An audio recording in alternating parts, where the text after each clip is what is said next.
Thank you for that, Jamie. Welcome, everyone. Hello, I'm Dr. Jamila Moore, president of Cañada College, and I want to thank all of you for being here today. We come together again at a moment of great tragedy in the US.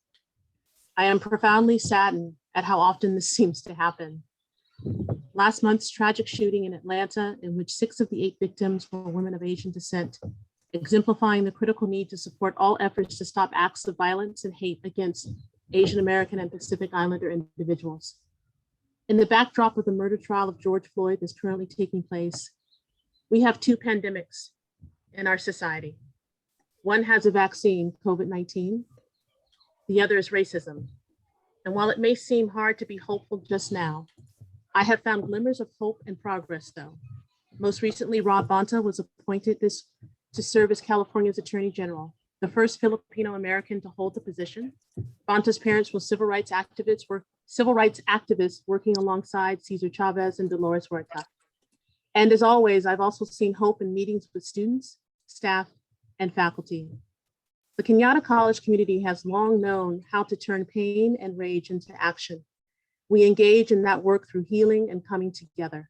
Last weekend's protests across the nation record level donations to progressive organizations fighting hatred and intolerance, and the individual and collective racism activism at Cañada College and in our community demonstrate paths forward.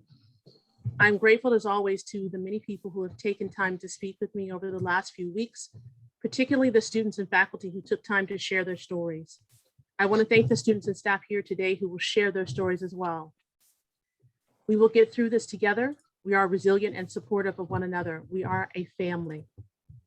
As we move into the coming weeks, I will share more with you about the concrete actions that the college will take to become an even stronger hate-free zone and our continued work on anti-racism. I now would like to turn it over to our student leadership, Adrian and Chili, our president and vice president from Associated Students. Thank you so much for being here. Thank you, President Moore, and thank you all for having us today. My name is Adrian Afif, and I am the student body president, and I use he, him, his pronouns. Hi, everyone. Thank you for being here today for this important town hall. My name is Chili Montian. I am the student body vice president, and I use she, her, hers pronoun. Before we begin, we want to recognize the importance that community has played in our college and as we continue distance learning. With that, throughout this presentation, if something strikes you and you'd like to put a commitment or a comment in the chat, we highly encourage you to do so. While the conversation starts here, it does not mean that it should end here, as we hope that we will take what we learned today and share it outside of this call as well. Lastly, we would like to invite to this virtual platform our colleagues, our Commissioner of Activities, Alice Zhang, who will introduce you to this event. Thank you, Chili. In response to the escalated xenophobia and violent anti-Asian racism, we as the Cañada College are in solidarity with our Asian American, and Pacific Islanders colleagues, classmates, and communities. We recognize that this violence and othering is not new to the Asian American community, and the attacks on Asian American elders, women, and other members of the community are part of the continued cycle of oppression, racism, and supremacy, which will be explored throughout our today's town hall. Thank you, President Moore, Adrian, Chili, and Atlas for your opening messages. My name is Jamie Hui. I'm the Program Services Coordinator for the Education and Human Development Department. These are urgent times, and as we are seeing, hearing, experiencing more and more racial attacks, we also need to know the history. Today, we have Michiko Kialoha, Student Life Leadership Manager, Mary Ho, Director of Post-Secondary Success and the University Center, and myself to provide more context to why we are here.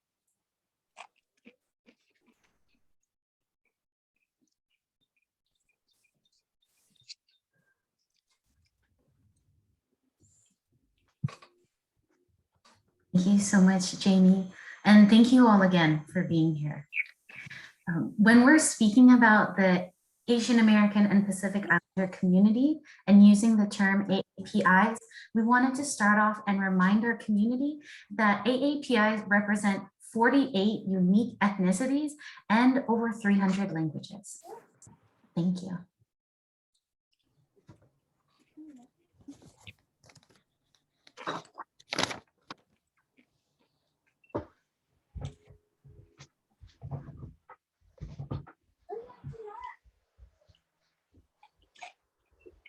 Okay.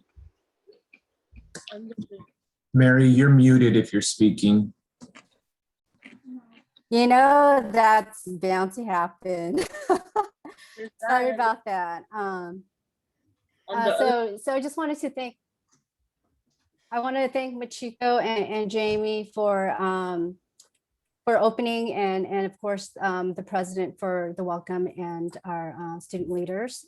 So I think it's very important to revisit history to really understand the surge in anti-Asian racism and hate during this time, and to recognize that it's not isolated, that we have a deep history in terms of racism in the US against Asian Americans.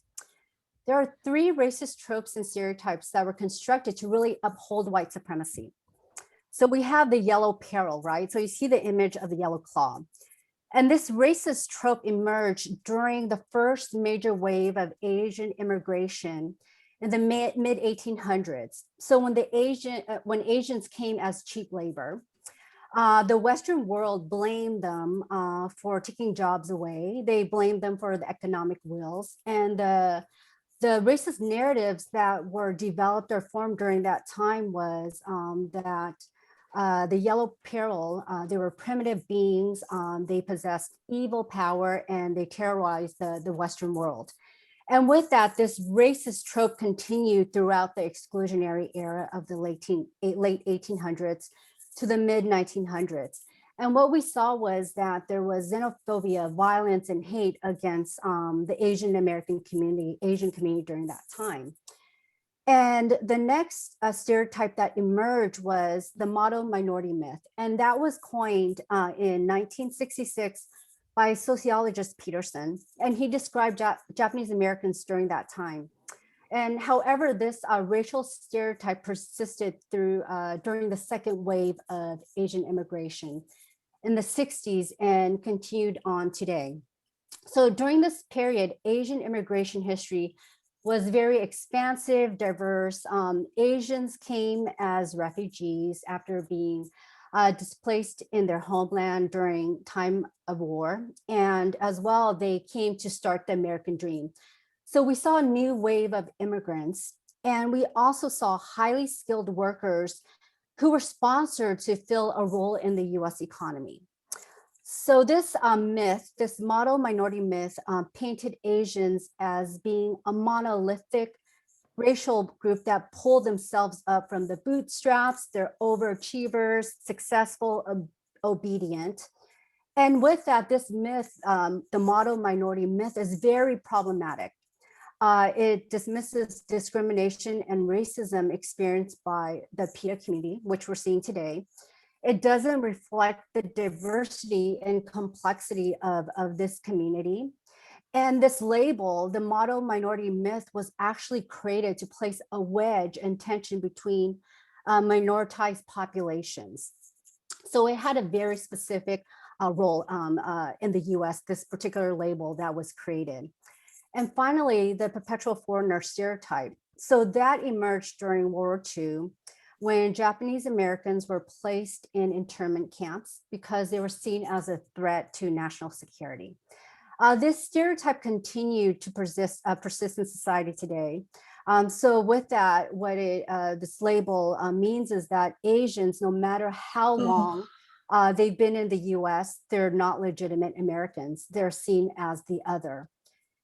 And with that, we see this stereotype persist in movies, skit comedy shows, and social media. I want to talk about 3 hate crimes that really demonstrates how these racist tropes and stereotypes are lived out. In 1982, Vincent Chin, a Chinese American, was murdered by 2 white men who mistaken him for being Japanese. And this was during the time of the Detroit auto industry.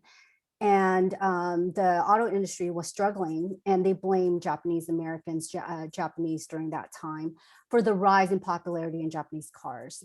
So Vincent Chin was murdered. In 1999, Filipino American postal worker Joseph Alito was shot and killed by a white supremacist.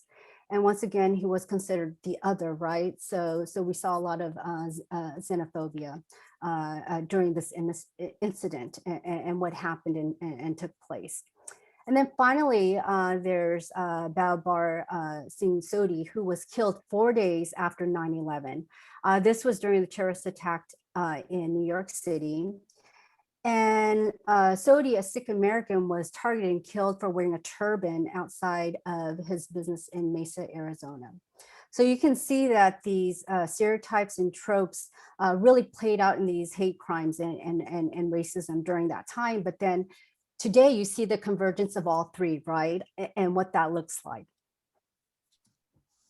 Thank you so much, Dr. Ho, for reminding us that this violence isn't something new to our community and for giving us a historical background. I know I myself never learned about our community in my K-12 system in undergrad. It wasn't until my doctorate program that I learned about this, so thank you.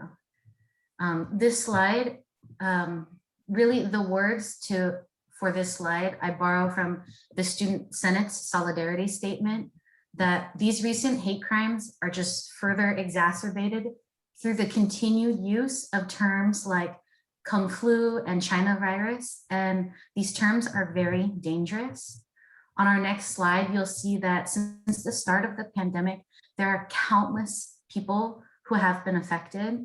A new article came out that approximately 2 million AAPIs have experienced hate incidences since the pandemic. Thank you. Thank you, Michiko and Mary, for giving us a walkthrough of the history. And I want to show more than ever why we are speaking up. What is happening, right? As we can see the recent data between March to June 2020, there were 2,100 anti-Asian American violence occurrences related to the pandemic. Vancouver experienced an 878% spike in these incidents compared to the previous year. This January in Oakland, there were at least 20 robberies and violent attacks targeted at women and elders. In 2020, 81.5% of Asian youth reported being bullied or harassed. Wow. Asian women reported discrimination 2.5 times more than men during the pandemic. The data is important, but we're more than that. There are human lives at stake.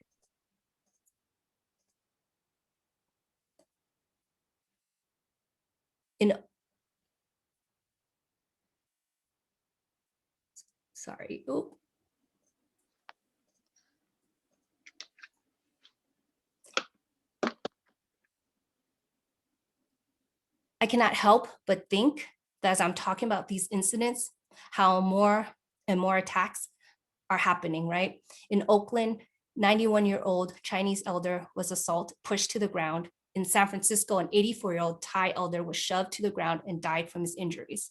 In San Jose, 64-year-old Vietnamese grandmother was robbed in broad daylight ahead of Lunar New Year celebrations. In San Leandro, an elder merchant was injured, robbed while attempting to go to the bank. And of more recent, last month, March 17th, 76-year-old Xiao Zhen Xie and 83-year-old Ngoc Pham were attacked in downtown San Francisco, and Xiao Zhen fought back. Last week, 65-year-old Velma Kari of New York City was brutally attacked and suffered severe injuries. Just this Sunday, an Asian couple was assaulted in front of their 4-year-old daughter in an LA mall. The attackers were heard using racial slurs. These are not isolated incidents. This is happening here and now across our country, in our communities. So with that said, at the heart of this town hall are our students. It's critical to hear your voices, stories, and lived experiences. Now, I would like to introduce Bella Zhang to the mic. Hi everyone, I'm Bella and I'm a student at Cañada College, and I'm a Chinese I don't receive any violence or insult against my race at Cañada College. It has always been a friendly community to me, and I feel very safe at it.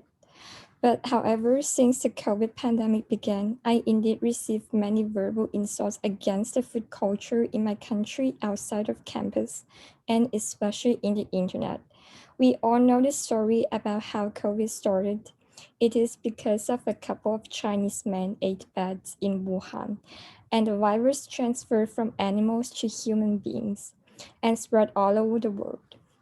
The COVID pandemic brings Chinese diets into the spotlight. So many people joke about Chinese eat everything and we would eat whatever we can get. And that's not true, and that makes me very uncomfortable. I think a couple of people certainly cannot stand for the whole country. Moreover, most of us don't even eat bats. Additionally, I think sometimes Chinese cuisine does contain foods that aren't eaten by Americans or other people from other countries. But this has to do with our history, geography, and culture. Our culture is have our country has the longest histories in the world, and our culture is land-based. So many years ago, before industrial farming and globalization, our ancestors had very limited food resources, and they had to eat whatever they can get in the wild for survival. Additionally, China is the third most biodiverse country in the world, and the cuisine passed over from generations to generations, and it has also been modified over time, and it became our culture heritage. I think people have stereotype of Chinese eat everything because they don't actually know about the culture well or know how the culture is formed. So I think for people to appreciate and respect other cultures and to create a more culturally inclusive environment on campus, I think it's vital for people to learn about other cultures and learn how they were formed over time. Thank you. Now my fellow Alice Zhang would like to share her personal stories at Cañada College. Thank you, Bella. Hello, everyone. My name is Alice, and my Chinese name is Liu Zhang. My pronunciation she, her, hers.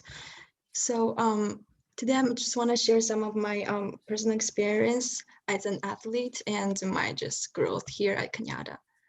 So before I came to the US a few years ago, like one of my hometown friends shared her experience of playing collegiate tennis with me, of how she made friends here and like how the school and the community supported her as an international student as well as an athlete.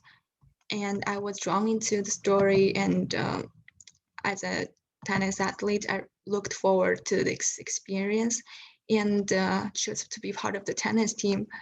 So I came to Cañada just wanting to be a really successful college athlete.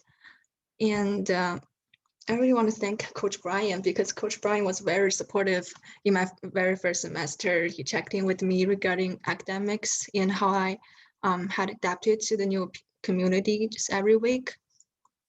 And I always feel like home because the teammates are very kind, caring, and fun. I still remember like the spirits and all the moments on match days and how we spent the rest of the days together, like especially the dinner time. I remember like before I came to the US, I was really just afraid that I wouldn't have more opportunities to enjoy like the food in Asia. Like, but I was really surprised that the many of my teammates really liked the Asian food, like sushi, Chinese food, and ramen. And during the like the after match dinner times, I got to enjoy some really good food with my teammates together, and that just really made me feel like home. And the first year here, my teammates started tennis club, and I was very lucky to be the first member of the club. And one day, like the club president invited me to the ICC meeting, and from there I got to know the student senate. And at the meeting, I was amazed by how organized the ICC held meeting as a student-run group. And I thought that it would be a great opportunity for me to be more involved on campus and just to increase my confidence as a student representative. So I joined the ASCC. And I know that the pandemic has made students' interactions just really difficult, but we student senates just still work hard to encourage students to participate more in online events. And I think that through more interactions, especially through like talking to international students from the other region of the world, the local students can learn more cultural difference, and they can also ask about some just different like languages or different style of food or style different just holidays. And just through that, I think a lot of just stereotypes can be just resolved, because students can know like what it really looks like in the other in other countries. And that's my sharing. Thank you. Thank you. Thank you to Bella and Alice for sharing your personal stories and very powerful stories with this community. I want to take some time to invite the community from this space, the faculty and staff and other students, to also share their stories as well. And with that, we'll have an open mic. And what you can do is raise your hand and I'll call on you. Or if you would like, you can also put your story in the chat. To frame the reflection, this is what I want you to think through. What's one thing you would want your college community to know about your experience in the AAPI community, the Asian American Pacific Islander community during the pandemic?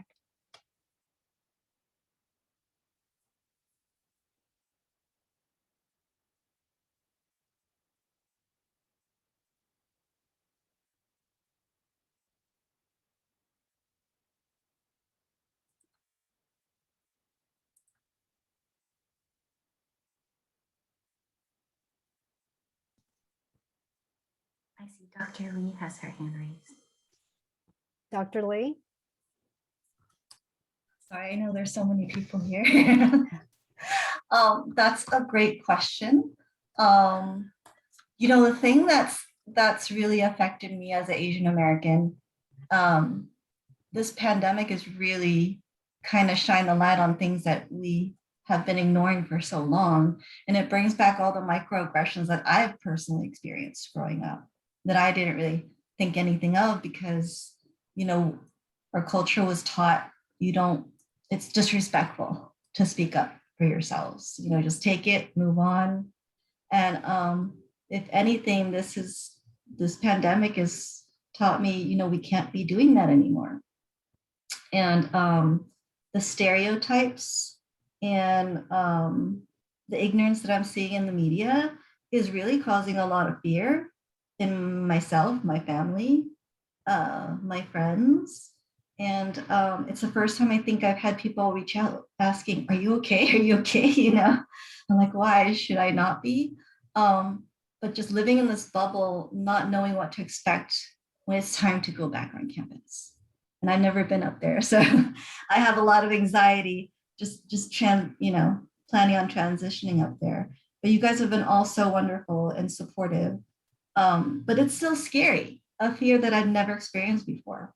And I think it's very real. And I think my colleagues and friends and students will agree. And I don't know how much of it is because of the pandemic or because of the media, but I just want to share that with all of you. Thank you, Dr. Lee, for sharing your story and also for being such a strong advocate for the AAPI community since you've been here virtually. It's been nice being able to just connect connect with you and just to share how I've been feeling, right, with everything that's been happening. So thank you. Well, thank you. Is there anyone else that would like to step in? Sure. Grant? Yeah, my Yes. hand up. First and foremost, I want to say I am so grateful that this platform is available for us to discuss what's happening. And also, I think because of what we are seeing, there is a common theme within all the communities of color. You know, we've all have been discriminated against. I think personally, this is the first time that we've seen it within this community on such a broad scale. And I have to agree with Michiko.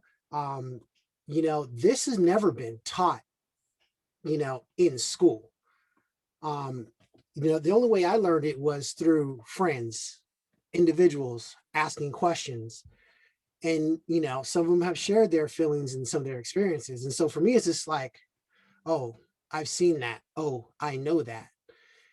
And then, you know, throughout the history of time, I mean, it's just like, you know, for those of us who were alive during 9/11, you know, when we watched that, we knew which community was going to be targeted. We knew. And then with this, as soon as they started sorting, you know, stating where the source of this virus that came from, also then when they started using those terms, you know, we knew who was going to be next. Well, some of us did, because, you know, if you watch the history of this country, you see this. And so it's good that we're having these discussions. And unfortunately, it's just like, because of this, the country's gaslighted. I mean, now everybody's acting, you know, crazy, and, you know, they're attacking, you know, the community, which is truly sad. And it's just like, we need to continue to have these open conversations, and also, you know, be willing to listen, because, you know, listening to Dr. Lee and what she said about, you know, how she was taught, like, you know, speaking up, you know, can be, you know, is disrespectful. Well, you know, culturally, we're all different, you know, and culturally, we all respond differently. And so we have to be sensitive to listen or watch how people respond to certain things, so that, you know, we can make, you know, so we can come together and just be on the same page and get over all this.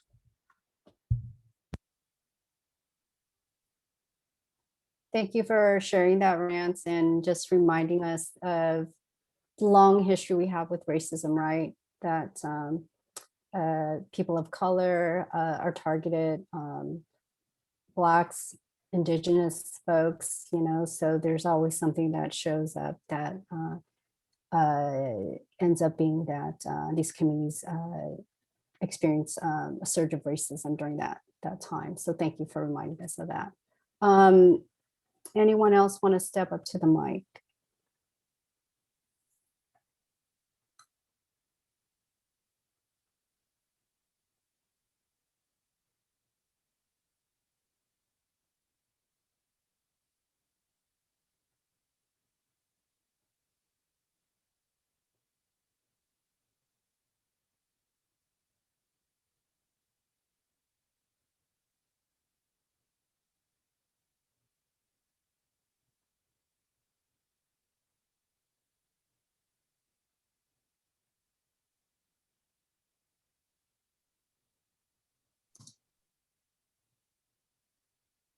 Mahitha.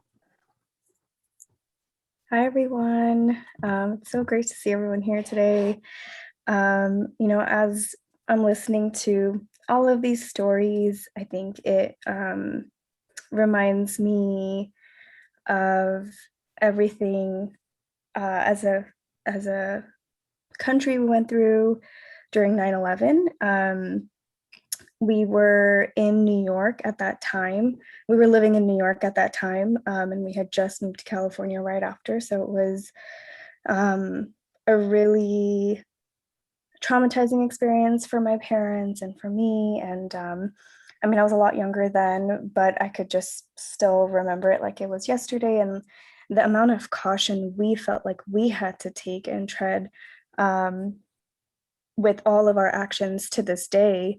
And it makes me reflect on our AAPI community this past year, and just thinking about how when your community is attacked on this national level continuously, and you feel like you have to defend yourself when it is can be so painful to have to defend something that you feel like you have to take responsibility of, when it's more of hate and racism that's doing the talking. And I was going to say something and I forgot, but there's just a lot of thoughts going through my head right now.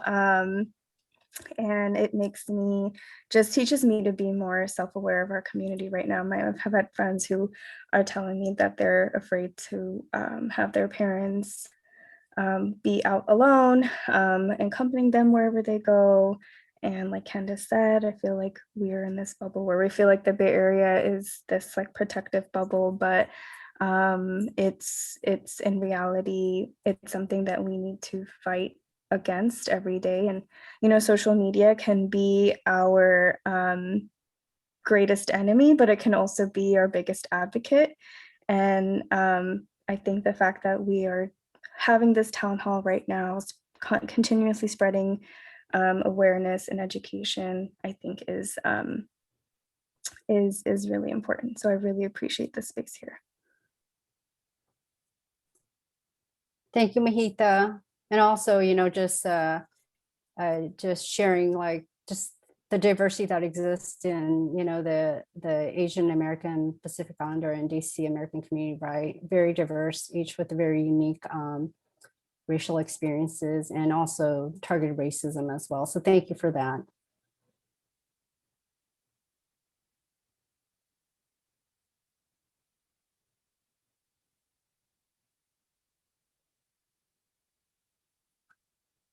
Is there anyone else that would like to step up? Jasmeet? Hi, everyone. It's Jazz from HR. So just listening to the stories here, I really appreciate this platform. I wanted to echo that as well. Just also takes me back to, an incident that had happened with my grandpa, who does wear a turban as well, and who does, have a beard and all that facial, longer facial hair. And I remember one time he went walking to the park for his daily walk, and, a bunch of people just started throwing rocks at him. And, as soon as he came home, I don't know what surprised me more at that time, because I was younger at that time and I wasn't really understanding what was happening. And when he came home, what really also confused me was when I saw my mom telling him to like cut his facial hair off and, maybe not try to wear such a visible turban. And I think that now kind of makes me think of that feeling of belonging, that also, right? It's like, okay, how can we fit in here? What do we need to do so that these, attacks, these racist attacks could be avoided in a country that, that we do call home. But, for him to have to change his attire or, and I remember even me as a kid, when I was younger, my mom used to wear the traditional clothing out, and if we would go to the temple and, my friends would make fun of me, like, what is your mom wearing? And at that time I actually was like, yeah, you're right. What is she wearing? And I would tell her that, Mom, what can't you wear? Just like jeans and a top, and that time, I didn't really know better. I was just kind of going along. And I don't think until I really learned what that was, because even in our culture, it's very much so where, I feel like, especially growing up too, it was always about belonging as well, and trying to fit in, trying to stay away from people who were kind of throwing these, comments your way or these attacks your way, or in whichever way it was. And I think that to me now in my role is so important too, right? Just for that reason, is that how can we lead with compassion and empathy when it comes to our campus community, when it comes to our students, when it comes to our new hires, when it comes to our employees. And that's what's very important, right? Like, how do we create that safe space, feeling of belonging, and inclusion, and, to stop these, these racist, attacks and experiences that people do face. Thanks, Jas, for being here and sharing that with us. Really, really appreciate it.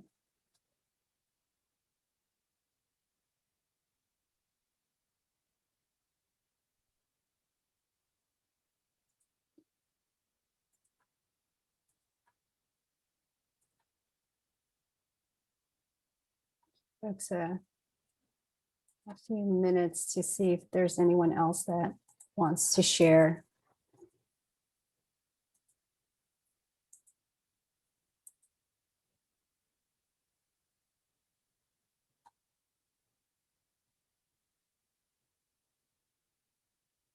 Rebecca? Oh, sorry. Thought that was a hand up. I just want to say I really appreciate the statistic of 48 ethnicities and over 300 languages, and absolutely. And I've worked with students from so many different Asian backgrounds, and I want to say that during this pandemic, one thing that I've noticed is the absolute fear and shame in sharing what's going on, and real discomfort with speaking up. So I want to speak up for some of my students and say that my students have been harassed in the grocery store. They're scared to walk around at night. People have said things to them at airports. And there's a lot of discomfort that they're experiencing. And some of them who are international students and here or were here are not sure if they want to stay.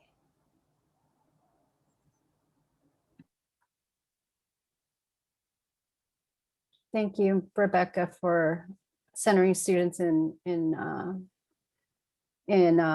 what you just shared. Thank you so much. Jamie? I just wanted to acknowledge everyone.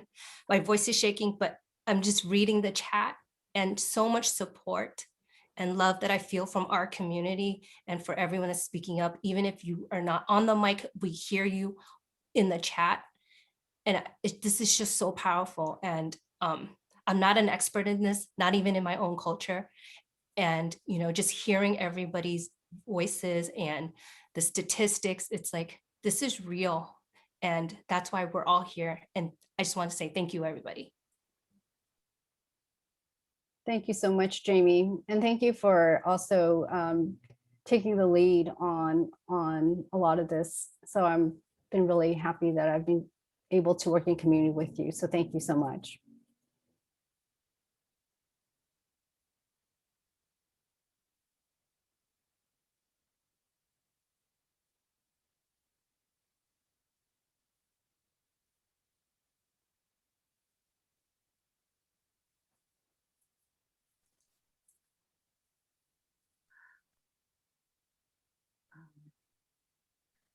Looking at our time together, if you all still are processing kind of like me and you want to keep things in the chat, let's do that.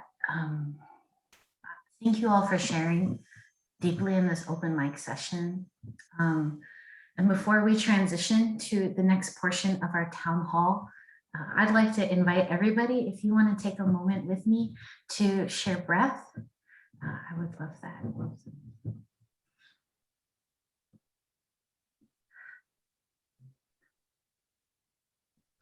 It's a lot to process. Sharing breath is historically practiced by Native Hawaiians, and it's a sacred tradition that's both welcoming someone into space and also symbolizes the sharing of spiritual power and strength. So thank you for taking breath as we share stories and hear about some resources, because like a lot of you have shared, and maybe many of you are thinking about our community is feeling overwhelmed with fear, and we're looking for strength right now. So if you take a look at the chat, we created a really quick resource guide. As a starting point, a lot of you have said like, I haven't learned about this, or I want to learn more about maybe this area. We have some films, we have articles, presentations, some social media pages you can follow, some resources on solidarity work, and more ways for you to get support and take action if you're interested. And then talking about and thinking about resources where you can get support with mental health at this time, I'd like to introduce Dr. Bettina Lee. Thank you, Ms. Crow.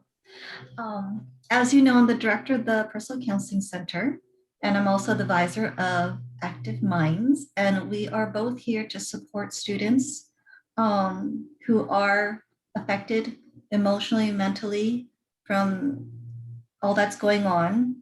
And I can tell you firsthand, it is traumatic. And it's something that I've had to deal with my whole life. And it does affect everything that every decision you make, where you live and all that. So know that that we're here.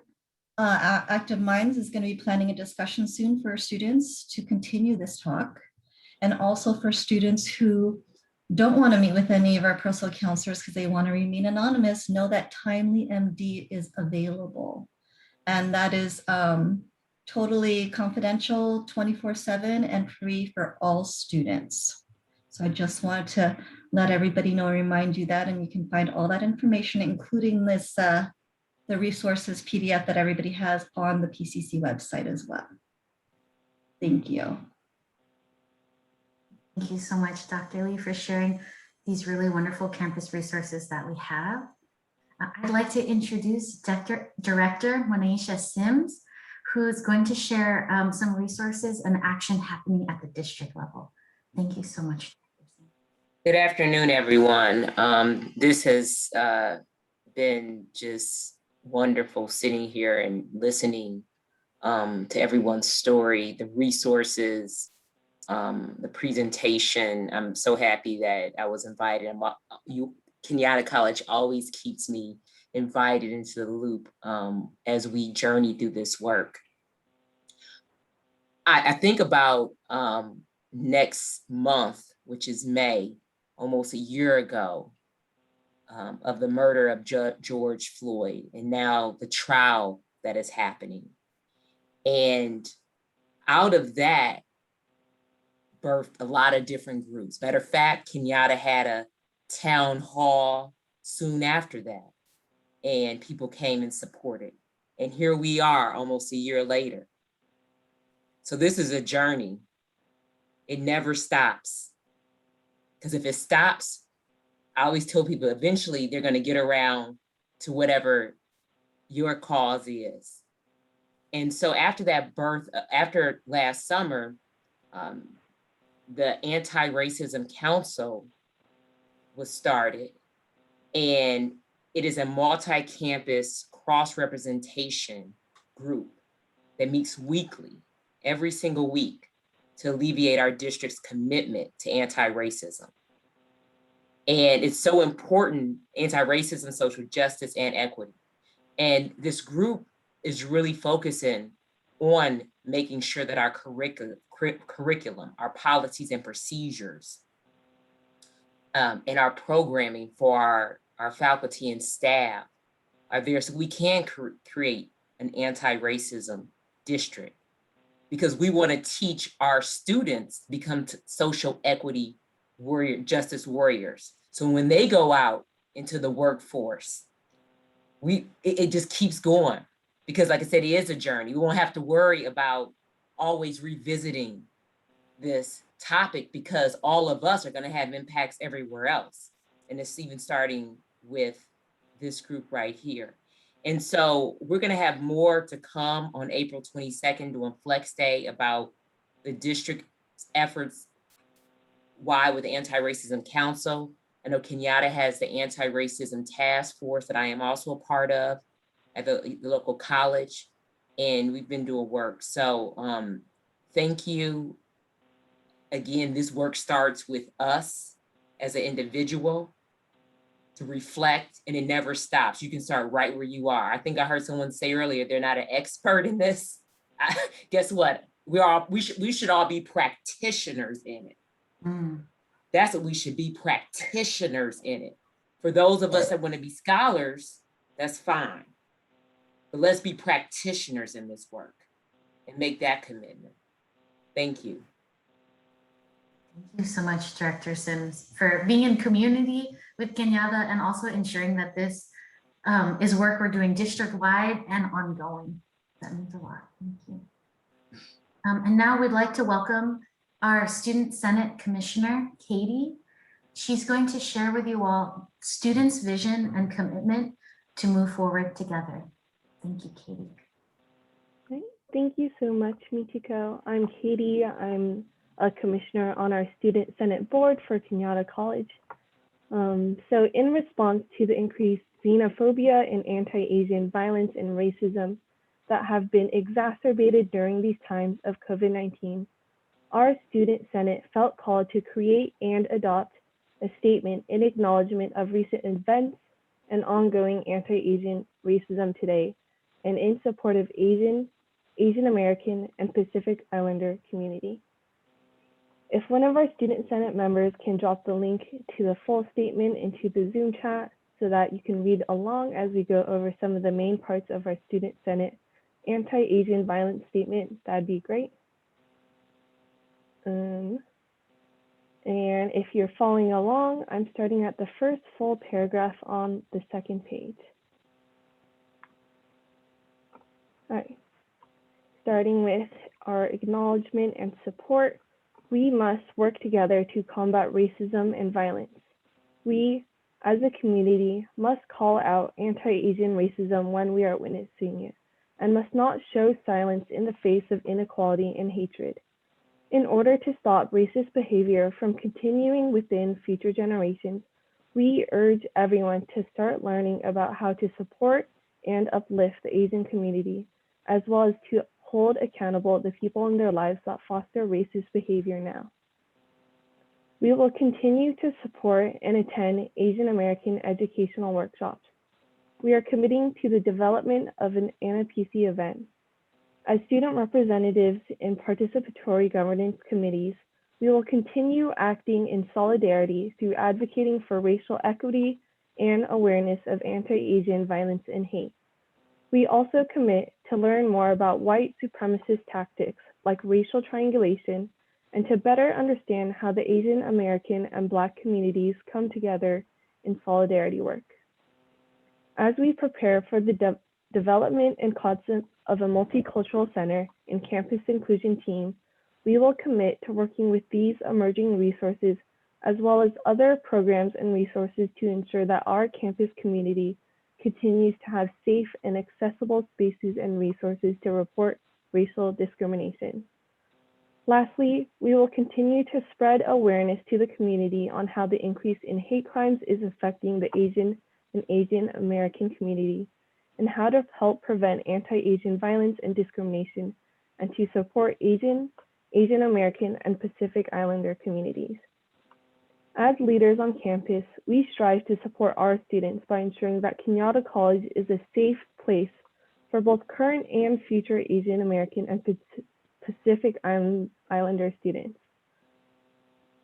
And after seeing this statement, I hope you all feel similarly inspired to make your own commitments to, first of all, educate yourself and your peers on anti-Asian racism and xenophobia, the many multifaceted ways that it presents itself, and what you can do to oppose it.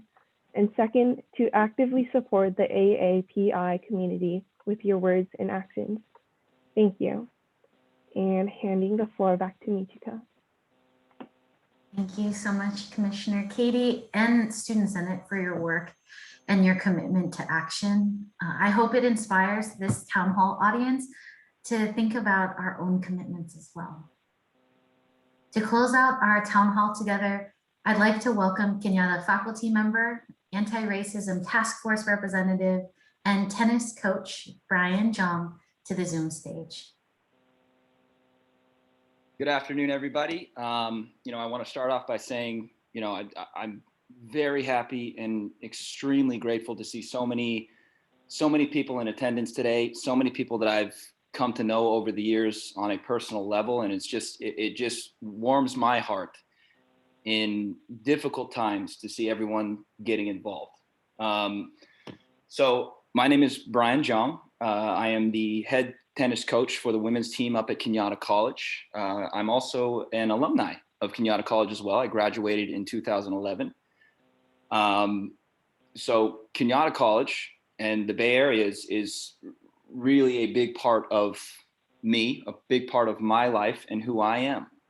So, over the past year, being a part of this community and the continuation of conversations that we have been very important to my growth, to my personal experience going through this past year. And within these dialogues that we've been having, most recently, starting with everything being shut down last year, March 13th, I think it was March 16th was the last time we were on campus as a team, the women's tennis team up at Cañada College. And then the very next day, we were told that everything's being shut down because of the virus, and everything that followed. It's invoked a lot of fear, a lot of uncertainty in every experience that we've had, including we've mentioned that the George Floyd murder that happened over the summer of last year was a big piece of pushing forward a dialogue in speaking on anti-racism. Fast forwarding to today and more recently, the most recent anti-Asian or the anti-Asian attacks that have happened in our community and across our nation have just been despicable. And every time this topic is brought up, it reminds me of conversations that I've had in my personal life with people in my personal life. I myself, I am half Chinese and half white. My father is full Cantonese Chinese. My mother is German, Irish, and Scottish. And I have a brother as well. And very recently, my brother, my father, and we've had conversations about what's been happening, because my father, he's just recently retired, been working for 40 plus years. And now my brother and I are in a position where we have to worry about him. We have to not only worry about him, but of course worry about one another, but worry about him and where he goes. He's very active in the community, volunteers a lot, but we've had a conversation. And my father's most common response has always been, racism is something that has been prevalent and very, very present for a long time. And he spoke on growing up in an Asian community himself. And he said, oftentimes, and we've always had to look inward, this happens within a community of people. And he was speaking on Asian against Asian racism and prejudice. He was speaking on the two different cultures that come to mind are the Mandarin cultures and the Cantonese culture. And he would tell me stories about himself growing up in different parts of his community and having to deal with this prejudice. Moving to another individual that is very close to me, and many people in this room have either met this individual or have heard me speak of this individual, someone who I'm very close to, my grandmother on my mother's side. She's full German. And I am lucky enough to have an opportunity to spend a lot of time with her. But oftentimes in our conversation, she brings up recent events and she brings up her own past, and she references the Asian community in a very specific way. These conversations that we've had most recently have brought this to my attention and really made me think. She would begin to speak about Asian individuals and she would reference them as Orientals, oftentimes forgetting that the individual sitting across from her in the room is half Asian himself. I don't think that she even relates to that. So that gets me wondering and gets me asking the question, why? Conversation after conversation, when she brings this up, I've finally had the opportunity to ask her why. I asked, Nana, why do you refer to Asian people as Orientals? The time that I asked her, she sat back and she thought about it for a moment. And after thinking about it, she said, well, I guess this all started when I was a young woman. She lived through World War II. During that time, there was a lot of fear after the Pearl Harbor attacks. She lived in the Bay Area. She's been in San Francisco her entire life. And she said, well, in my community, that's just how we reference Asians. And she said more specifically, Japanese people. And I said, well, why is that, Nana? And she said, well, after the attacks on Pearl Harbor, we were terrified. And the things that we had to go through in the Bay Area, specifically around the Golden Gate Bridge, because we were afraid that that was going to get attacked next, caused us to panic and caused us to be very, very fearful. After having that conversation with my grandmother, I realized that I'd never asked my grandmother before, why? Why are you referring to Asian people, Asian Americans, people that we see on the street every day? Oftentimes this would happen in a coffee shop that we visit quite frequently. Many people around us, people would hear her say this and she wouldn't think twice about it. But I realized that this came from a place not of necessarily hate, but of fear. And oftentimes in my family, in family discussions, when she would bring this up, we wouldn't necessarily call her on it as a group. But when I asked her the question about it, this fear came to light, which makes me realize that in an instance with so much hatred happening in the world right now, with so much of our own anxieties and fears, our natural instinct is to react not to just protect ourselves, but to protect each other. We're part of a community and we want to sustain and protect that community. But it's also important to remember that oftentimes this hate does not come from just pure hatred, but it also comes from a place of fear. My point in bringing this up is that we've done a fantastic job. I apologize if you could hear it in my voice. I am getting a little emotional recalling this, and then I am looking at all the faces in this room right now, and I'm so happy to see so many people wanting to get involved and take action. And I just want to encourage everybody, everyone in this room, continue the dialogue, ask the questions. Oftentimes you'll be surprised by the answer. Continue to protect each other, protect yourself. Use your voice. Faculty, staff members, we're using our voice right now. Our time's almost up. Students, your time is coming. You might not always come up with the right thing to say immediately, but don't be afraid to say it. Take that chance, protect each other. Keep your curiosity alive and keep moving forward. Thank you all very much.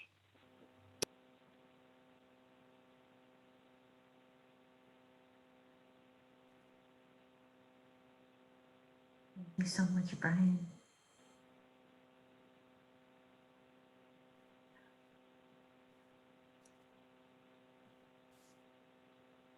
Thank you so much, everyone. Again, I think, do I pass the mic off to President Moore at this time to close us out?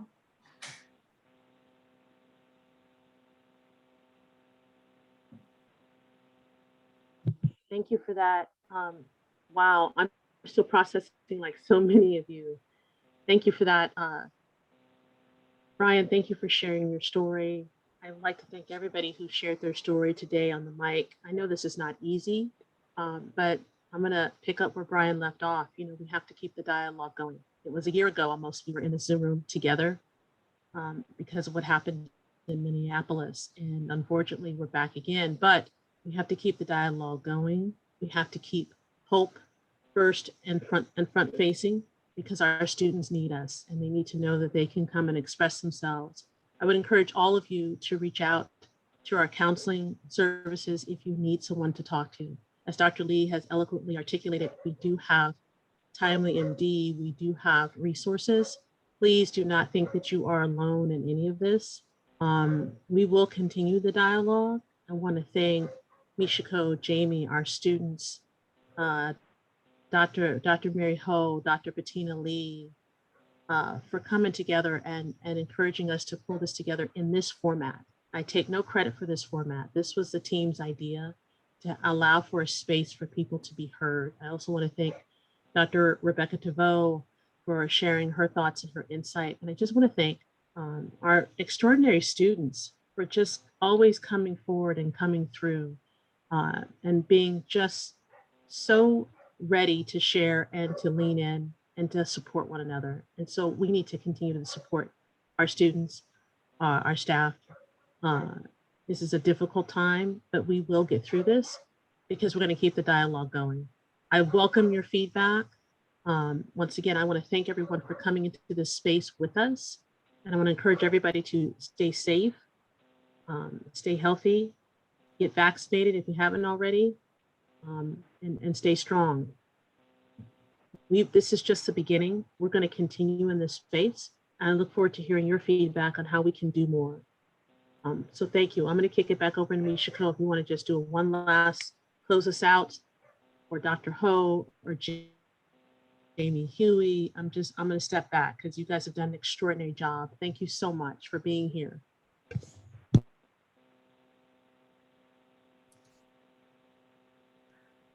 I'm trying to process everything. Thank you, Mahitha.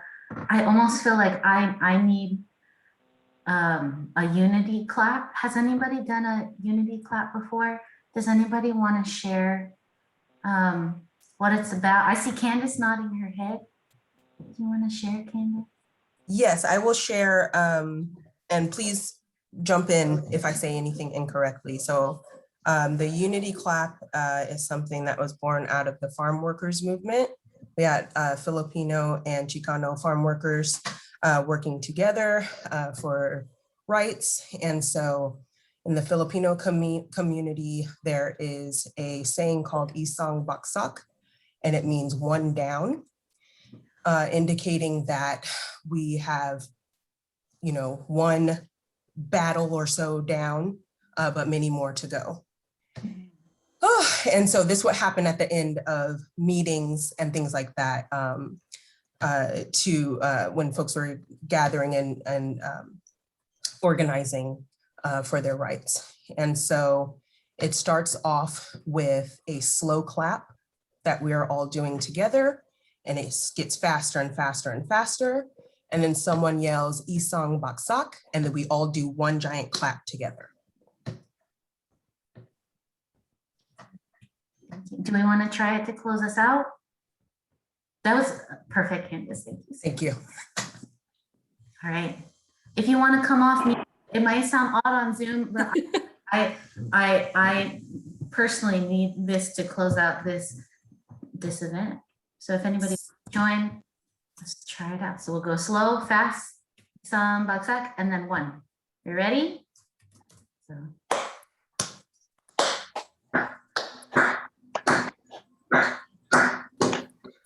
Isang baksak. That was pretty good for Zoom, y'all. That was good for Zoom. That was pretty good for Zoom. Thank you all again.